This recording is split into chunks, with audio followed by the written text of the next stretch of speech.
గోరుచిక్కుడుకాయ కూర టేస్టీగా కమ్మగా ఫ్రై ఎలా చేసుకోవాలో చూపిస్తాను. కొంతమంది ఉడకబెట్టి కూర వండుతారు.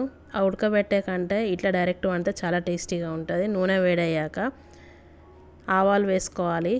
ఆవాలు చిటపట్లాడాలి. తర్వాత జీలకర్ర వేసుకోవాలి. జీలకర్ర చిటపట్లాడాలి. ఆవాలు జీలకర్ర రెండు చిటపట్లాడాక 2 ఉల్లిగడ్డలు కట్ చేసి వేసుకోవాలి. వేసుకొని ఎర్రగా అయ్యేంత వరకు ఫ్రై చేసుకోవాలి మంచిగా. ఉల్లిపాయలు కొద్దిగా మగ్గినాక వేయించిన జీలకర్ర మెంతి పొడి వేసుకోవాలి. కొంచెం జీలకర్ర మెంతి కలిపి వేయించుకొని పొడి వేసుకోవాలి. వేసుకుంటే కమ్మగా ఉంటుంది ఈ పొడి.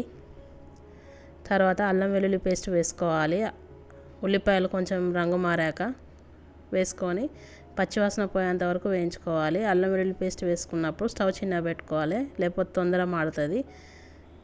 పసుపు వేసుకోవాలి. పసుపు వేసుకొని ఒక 2 నిమిషాలు వేగనివ్వాలి నూనెలో.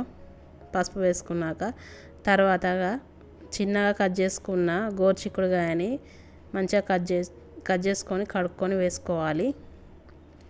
వేసుకొని కలుపుకొని మూత పెట్టుకొని ఒక 5 నిమిషాలు ఉడకనివ్వాలి. గోరుచిక్కుడుకాయ మొత్తం మగ్గేదాకా ఉడకనివ్వాలి. ఇట్లా మొత్తం మగ్గినాక 2 టమాటాలు కట్ చేసి వేసుకుంటున్నాను. మొత్తం కలర్ చేంజ్ కావాలి గోరుచిక్కుడుకాయ. ఇట్లా కొంచెం కలర్ చేంజ్ కాగానే టమాటా వేసుకోవాలి. 2-3 టమాటాలు కట్ చేసి వేసుకోవాలి.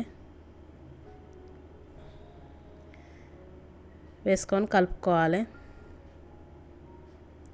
కలుపుకొని మూత పెట్టుకొని టమాటా మగ్గేంత వరకు ఉడికించుకోవాలి. మధ్యలో కలుపుతూ ఉండాలి అడగంటకుండా. మీడియం మంట పెట్టి ఉడికించుకోవాలి. ఇట్లా టమాటా మగ్గినాక సరిపడా కారం వేసుకోవాలి. కారం వేసుకొని తగినంత ఉప్పు వేసుకోవాలి.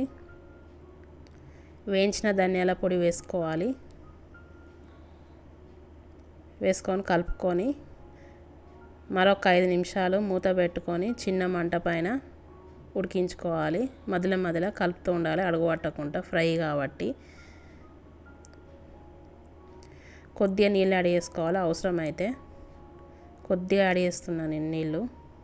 యాడ్ చేసుకొని కలుపుకొని మరొక 5 నిమిషాలు మూత పెట్టుకొని ఉడికించుకున్నాక కూర ఉడికాక స్టవ్ ఆఫ్ చేసేసుకొని వేడివేడి అన్నంలోకి చపాతీలోకి తింటే చాలా చాలా బాగుంటుంది.